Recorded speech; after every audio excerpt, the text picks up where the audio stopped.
Percy and the Brake Van. One day, Percy was standing at the junction.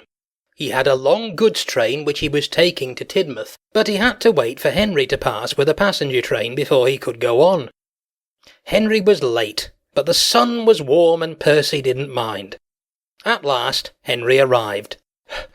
"I'm sorry I'm late," he panted. "I had to wait for ages for the connection of the other railway. Do you know," he went on, "that they have goods trains on the other railway that don't have brake vans? It doesn't seem right, does it? I'm glad to see you've still got yours." The signal dropped and Henry thought he'd better go. "Must make up for lost time. Goodbye." Percy was intrigued. A goods train with no brake van, he thought to himself. Later, Percy told his driver what Henry had said. His driver laughed and explained. "Goods trains on the other railway have special brakes. Like passenger trains and Henry's flying kipper, they don't need brake vans. Your trucks just have couplings, so they need brakes at each end of the train in case a coupling snaps. You know what stupid things trucks are. They did it to James on Gordon's Hill, remember?" "Pah!" scoffed Percy. He thought he knew better than James. "I know how to keep my trucks in order. What's good enough for the other railway is good enough for me. I don't need a stupid old brake van." "Don't be so silly, Percy," his driver scolded. But Percy took no notice. It would have been better if he had. A few days later, Percy was shunting trucks at the harbour near the big station.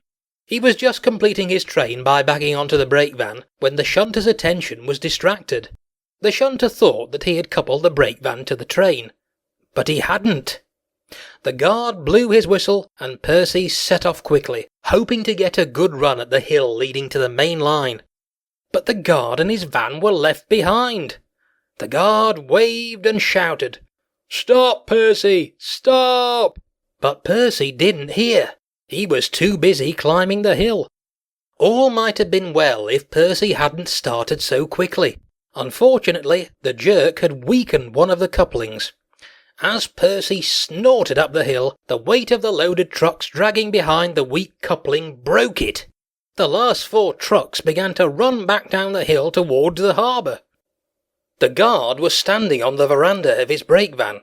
He looked on in horror as the trucks hurtled towards him. He ran quickly to his brake handle and checked that it was fully on. Then he jumped clear, just in time. The trucks battered into the brake van with a resounding thump.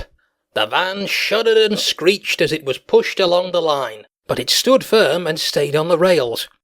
The truck's mad rush was halted. Percy's firemen soon noticed they'd lost the tail end of the train.